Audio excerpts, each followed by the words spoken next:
Bonjour à tous, nous recevons aujourd'hui dans le cadre de cette troisième édition des Live Métiers Claude, qui est donc CEO d'une start-up de l'économie sociale et solidaire. Merci Claude de venir partager votre expérience avec nous.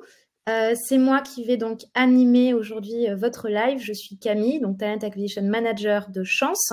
Je recrute pour les équipes de Chance. Bonjour Mel, bonjour à tous les participants. N'hésitez pas à poser vos questions tout au long du live dans ce live au sein du chat. Avant de commencer, du coup, voilà, merci beaucoup encore, Claude, de prendre le temps. Je vous propose de vous présenter à nos participants, nous expliquer un peu quel a été votre parcours et comment vous en êtes arrivé à devenir CEO d'une start-up de l'économie sociale et solidaire. Voilà, merci beaucoup. Bonsoir à tous. Merci de m'avoir invité. Alors, quel est mon parcours? Mon parcours, en fait, si on veut le résumer, je suis un statisticien économiste qui a fauté, qui est tombé dans le marketing et qui a passé une trentaine d'années dans une multinationale anglo-saxonne, qui a travaillé sur 4 continents, qui a été expatrié et qui, à un moment donné, a été exfiltré de la multinationale correspondante, très exactement à l'âge de 57 ans. Et j'étais particulièrement choqué parce que on ne reconnaissait pas suffisamment la valeur ajoutée apportée par l'expérience des gens, disons, de 45+. Alors ça m'a amené dans le cas, j'ai fait un outplacement, j'ai monté des sociétés, plusieurs, étant le président de la Fédération interrégionale pour le développement d'emploi des seniors, donc en fait des 45+, dans le pays dans lequel on vit, à un moment donné, j'ai eu envie d'avoir une application plus pratique, plus opérationnelle. Comme j'avais une passion pour les startups, dont je pense qu'elles ont le mérite de casser les codes et de faire évoluer positivement la société dans laquelle on vit, j'ai voulu co-créer une startup. Et cette startup, j'ai voulu qu'elle aille dans la direction d'aider à l'emploi des seniors, mais en promouvant le développement des plus jeunes, donc de faire de l'intergénérationnel aussi positif que possible. Donc Créa de Plus, c'est une start-up de l'économie sociale et solidaire, parce qu'on ne se rémunère pas, dont le concept de base est extrêmement simple. C'est aider les jeunes qui développent des start-up à réussir dans leur développement de start-up en faisant l'alliance de la fougue de la jeunesse et de l'expérience des 45+. Ok, merci beaucoup Claude. Et du coup, donc, comment ça se passe justement ce côté, si je me permets de reformuler, donc pousser les jeunes à monter leur boîte, vous les mettez en relation avec des personnes ayant une belle expérience professionnelle qui pourront les conseiller, qui pourront les accompagner. Comment ça se passe? Alors, c'est pas exactement ça. En fait, l'idée, c'est que des gens développent leur start-up et s'aperçoivent à un moment donné qu'il leur manque un certain nombre de compétences pour pouvoir réaliser leur business plan. Donc là se pose la question, comment recruter les compétences correspondantes?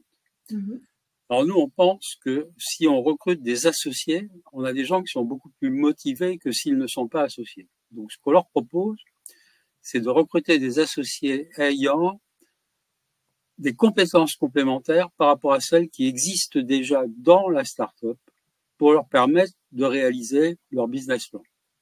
Et on ne recrute que des gens qui ont déjà l'expérience de l'intrapreneuriat et ou de l'entrepreneuriat. Donc, de véritables entrepreneurs qui vont agir comme entrepreneurs dans la start-up dans laquelle ils vont être associés. D'accord. Est-ce qu'on pourrait dire que vous faites une sorte de placement d'entrepreneur ou d'intrapreneur? On fait de la chasse de tête. Magnifique. Voilà. Je suis une ancienne chasseuse de tête, donc ça me parle. Bon. Ok, merci beaucoup. On a déjà, on a déjà des questions. Audrey demande avec quel cabinet d'outplacement avez-vous été accompagné et quels conseils pour bien réussir son outplacement pourriez-vous donner? Alors, mon outplacement, je ne l'ai pas trouvé qui est de très bonne qualité. Il y avait un mérite, c'était de fournir des locaux et ça m'arrangeait beaucoup de ne pas rester chez moi, d'être dans des locaux qui étaient appropriés. Le cabinet d'outplacement s'appelait Bourrin Conseil et je pense qu'il n'existe plus aujourd'hui, qu'il a disparu, son fondateur ayant terminé son parcours professionnel. D'accord. Alors, quel conseil donner? Le conseil, c'est qu'il faut trouver déjà une boîte avec laquelle vous sentez-vous en conformité dans votre système de valeurs, dans votre approche du monde. C'est très important. Il faut vraiment se sentir à l'aise. Ok. Merci beaucoup. Alors, Mel demande si c'est possible d'avoir votre LinkedIn. Je l'ai sous les yeux. Est-ce que vous êtes d'accord pour que je le mette dans le chat? Ah, tout à fait. Parfait. Du coup, en attendant que je fasse ce petit copier-coller, est-ce que vous diriez que, alors vous avez une carrière, vous avez fait plein de choses, vous avez beaucoup voyagé, est-ce que vous diriez que ça vous a servi du coup pour monter cette structure, pour avoir cette idée-là, ou est-ce que c'est quelque chose que vous auriez pu faire, je ne sais pas, en commençant votre carrière, si ça vous était venu à ce moment-là? En fait, ce qui fait que j'ai choisi de monter une start-up, d'abord, c'est parce que les start-up, depuis l'an 2000, on va dire, même si en 2000 il y a eu des problèmes, depuis une vingtaine d'années, se sont pas mal développés. Moi, j'avais déjà créé des sociétés dans le passé qui aujourd'hui s'appelleraient start-up, qui s'appelaient pas start-up. Bon, donc c'est un concept un peu différent, un peu nouveau. Ça, c'est un premier point. Le deuxième point, c'est que je dirais que dans mon parcours professionnel, ce qui m'a beaucoup aidé pour la partie Créa de Plus, c'est le fait que j'ai embauché pas mal de gens. Donc, je suis capable de faire de la chasse de tête à partir de là. C'est surtout ça. D'accord. Ok. Est-ce que vous pouvez nous partager, alors une journée type, je pense que c'est un petit peu difficile parce qu'aucune journée ne se ressemble, mais comment se déroulent vos journées finalement en général?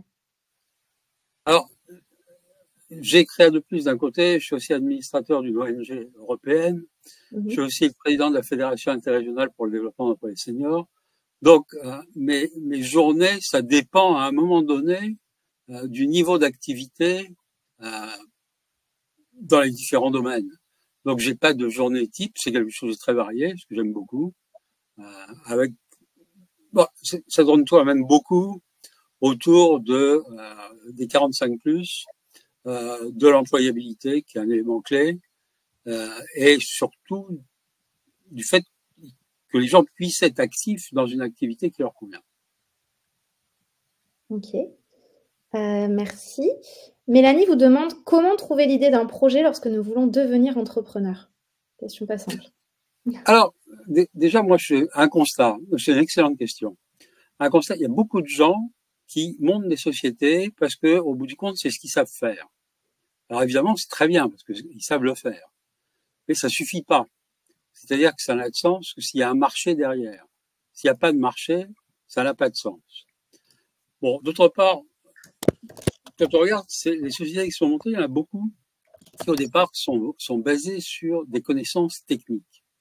Alors les connaissances techniques sont pas suffisantes parce que il faut aller sur un marché. Et sur un marché, il y a aussi une nécessité de business development. Donc, il faut que les gens fassent attention à réfléchir à terme, s'ils sont techniques au départ, à s'associer à des business developers. Ok. Pour vous, l'un ne va pas sans l'autre, finalement. Absolument. C'est-à-dire qu'on s'aperçoit qu'il y a beaucoup de startups qui sont développées à partir d'éléments techniques.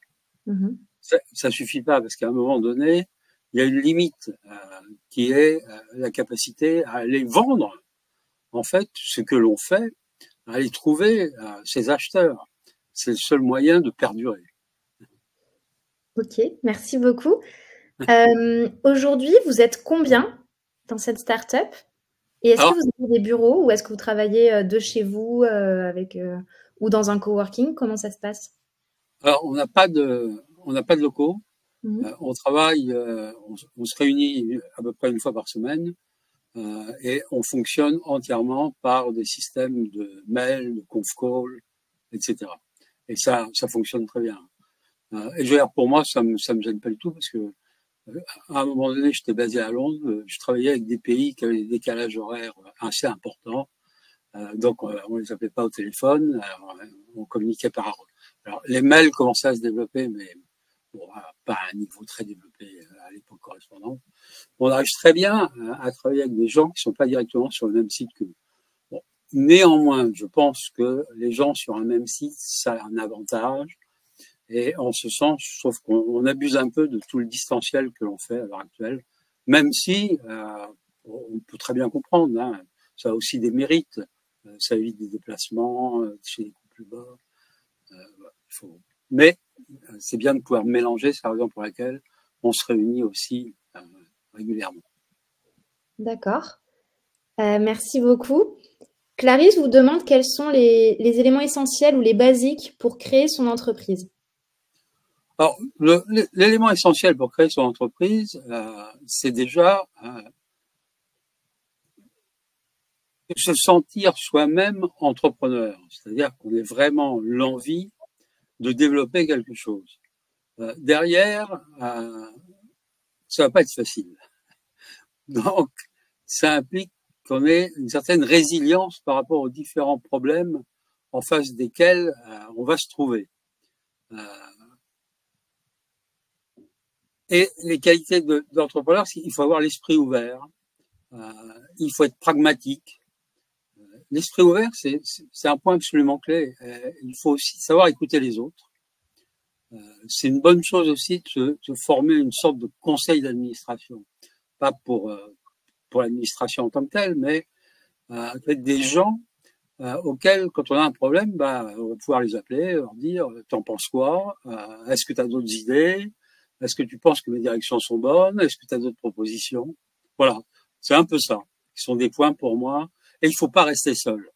D'où d'ailleurs le fait qu'on a pris nous comme option de chercher pour les gens des associés avec des compétences complémentaires parce que personne ne possède l'ensemble des compétences nécessaires à un succès entrepreneurial.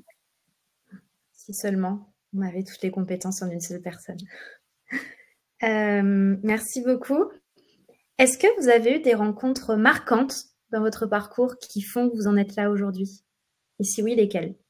Alors, rencontre marquante, ça a été un prof de maths quand j'étais en seconde, puisque jusqu'à cette arrivée en seconde, j'étais pas très intéressé par les maths, donc j'étais nul.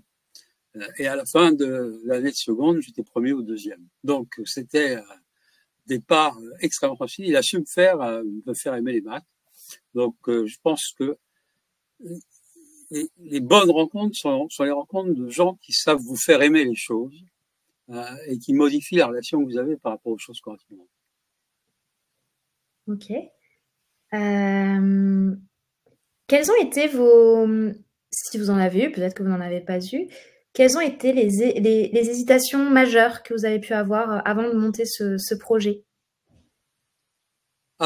Alors, est-ce que j'ai eu une hésitation? J'ai pas eu vraiment une hésitation majeure, parce que là, en l'occurrence, le montage de ce projet, c'était la conséquence de cette présidence de la Fédération interrégionale pour le développement d'emploi des seniors en disant, maintenant, j'aurai quelque chose de plus opérationnel, parce que c'est bien de dire aux autres, voilà comment vous pourriez procéder, mais c'est encore mieux de dire, on va s'appliquer à soi-même et essayer de le mettre en œuvre.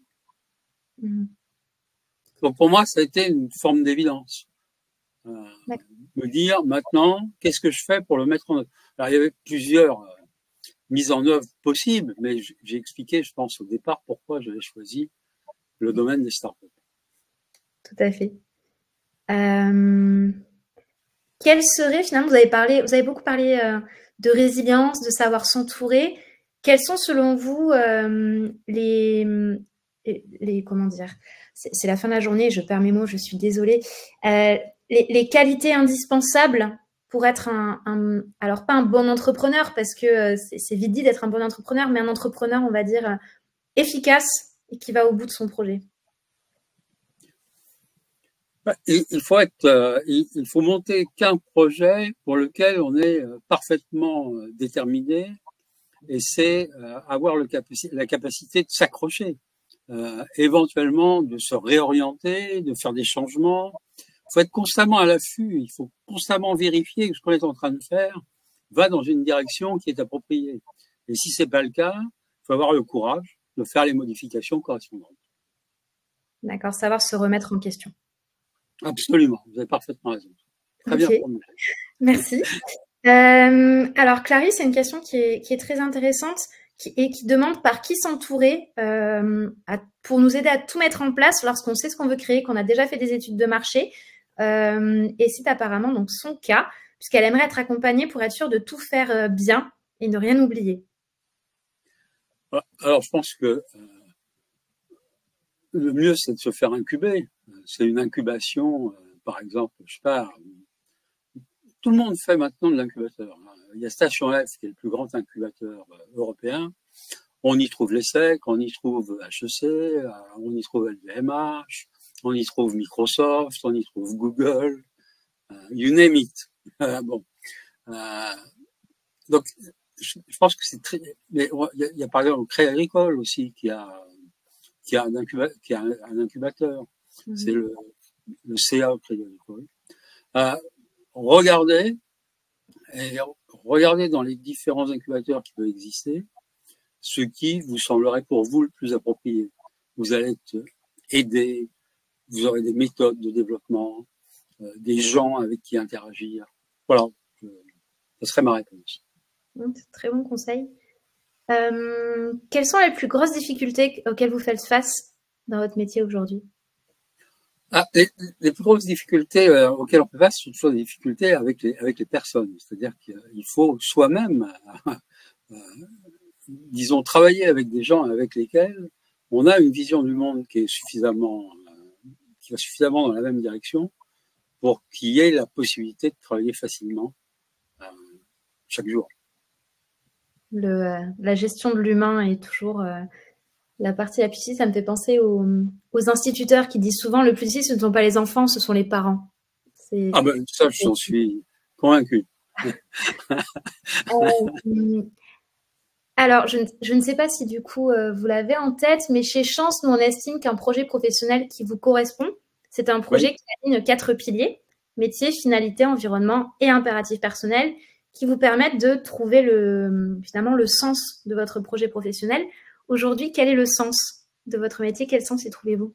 Là, le sens est extrêmement clair. C'est essayer de pallier, mais alors c'est minuscule, hein, c'est l'histoire de la goutte d'eau du colibri, de pallier à ce problème d'emploi des seniors, qui est une catastrophe. Parce que où va-t-on chercher les gens?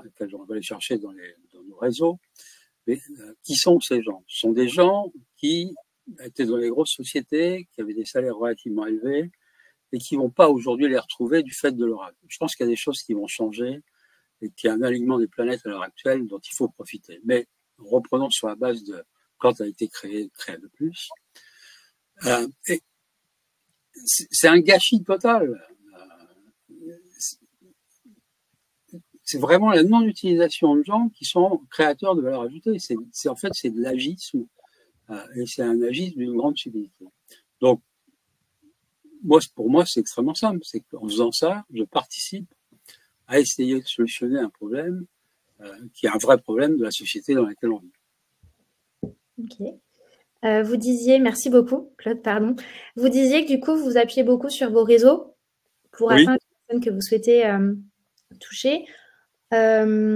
Aujourd'hui, sans forcément nous donner de nom, ou pour avoir une petite idée du nombre, vous intervenez du coup pour combien de structures et vous placez, entre guillemets, combien de personnes par an, par exemple? Alors, déjà, le premier point, c'est que sur 100 startups qu'on va voir dans l'année, il n'y en a que 3 pour lesquelles on croit à leur succès dans l'avenir. Donc, voilà à peu près le nombre de startups pour lesquelles on intervient. On en voit 100, mais on va intervenir pour 3. D'accord. Donc, c'est ma goutte d'eau. Hein. Dans le sens qui vont fonctionner en termes de business model, en termes de rentabilité, vous voulez dire? Dont on pense qu'elles ont, sur les marchés sur lesquels elles opèrent, la probabilité du succès. Pourquoi? Parce qu'on a un double devoir. On a un devoir par rapport aux gens qu'on recrute pour être associés, et on a un devoir par rapport aux sociétés auxquelles on propose les associés correspondants. Donc, il faut, qu'on ait une bonne confiance dans la personne qu'on propose, mais aussi une bonne confiance dans la capacité qu'aura la start-up de permettre à la personne qui arrive d'avoir trouvé un lieu pour pouvoir se développer. D'accord. Ok. Et du coup, si on part de cette petite goutte d'eau, donc c'est 3 startups, ensuite vous avez plusieurs mandats par startup, vous avez placé une personne par structure pour que cette personne mette à la rajouter, ou ça varie, ou c'est un peu difficile à dire? En général, c'est une personne, D'accord. Ok. Oui, là, un associé. Ok. Hyper intéressant. On a une petite vingtaine de participants que je trouve très silencieux pour l'instant, qui vous écoutent avec beaucoup d'intérêt. Je pense que sur tous ces participants, il y a quand même quelques petits entrepreneurs par-ci, par-là qui doivent avoir plein de questions. N'hésitez pas, puisqu'il nous reste encore un petit peu de temps sur ce live, et Claude est là pour répondre à vos questions. Pas de Donc, problème. n'hésitez pas. À ce niveau, c'est assez rare d'avoir un CEO qui prend le temps et qui est à l'écoute et qui va pouvoir nous donner ces petits tips, on va dire, là-dessus. Donc, vraiment, c'est le moment. Quel était votre... je vous pose une question, c'est une question peut-être personnelle et je suis désolée. Quel était votre métier idéal avant de vous lancer dans le monde professionnel? Alors, mon métier idéal, c'est Oui. quelque chose qui a varié au fil du temps. Je pense que quand j'étais au lycée, je voulais être ingénieur chez Ferrari et travailler sur des Formule 1, sur des circuits de compétition. Ensuite, j'ai fait maths sup, maths spé. Dans ce cadre-là, j'ai passé les concours des grandes écoles. J'ai été, alors entre autres, j'ai été admissible aux ENSI, et quand je suis allé passer l'oral des ENSI, j'ai vu qu'il y avait encore un concours qui pouvait m'intéresser, qui était celui de l'Institut statistique. Et là, je me suis rendu compte que je voulais pas vraiment être ingénieur. Donc, j'ai décidé d'aller passer ce concours. Et comme j'avais réussi ce concours, c'est là où je suis allé. Alors, faire statisticien économiste, c'est quelque chose que j'ai bien apprécié, que j'apprécie bien. J'ai toujours une passion pour l'économie. Voilà. Ok. Merci beaucoup. Ah, Clarisse, du coup, vous demande si vous pensez que vos conseils peuvent s'appliquer à une entreprise classique et non une start-up. Alors, d'abord, je n'ai pas de conseils, j'ai des commentaires. Ça peut, oui, bien sûr, ça s'applique à une entreprise classique. Ça s'applique aussi à une association, parce que une association, c'est aussi une entreprise. Une entreprise, c'est quoi? Finalement, c'est des hommes et de l'argent. Et c'est ça qui permet de faire une entreprise. Alors, c'est vrai. Oui, la réponse est oui. Ok, merci beaucoup. Là, aujourd'hui, vous ne travaillez finalement que pour des startups. Oui. Alors, vous l'avez évoqué en début de visio, mais je pense que c'est bien aussi de le rappeler.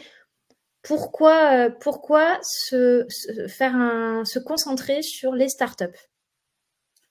Parce que les startups cassent les codes, et je pense que les startups, c'est l'innovation, très largement. Or, c'est l'innovation qui fait qu'on sera capable de changer, en fait, cette société et de la faire évoluer. Moi, je crois beaucoup, par exemple, dans le cadre du défi climatique, qui est un vrai défi, qui va nécessiter beaucoup de ressources. Il faut être intelligent, il faut innover. On ne sait pas comment ce sera traité demain, parce que c'est pas l'innovation n'est pas encore, c'est pas encore faite. Mais il y a work in progress, c'est-à-dire que tous les jours, il y a des gens qui travaillent pour essayer de trouver des solutions. Et je pense qu'on les trouvera. Très optimiste. Je suis très C'est un optimiste. peu dans votre équipe en termes de recrutement. Je crois beaucoup au recrutement de tout profil, sans discrimination d'âge, d'expérience ou autre. Donc, je suis tout à fait alignée avec cette vision-là. Super intéressant. Caroline nous parle de son expérience. Elle a 55 ans. Elle est actuellement responsable de com dans une société. Elle voudrait postuler dans d'autres sociétés, mais pense que son âge est un frein. Quel est votre avis sur la question? Alors, la première réponse, c'est le fait que l'âge soit un frein.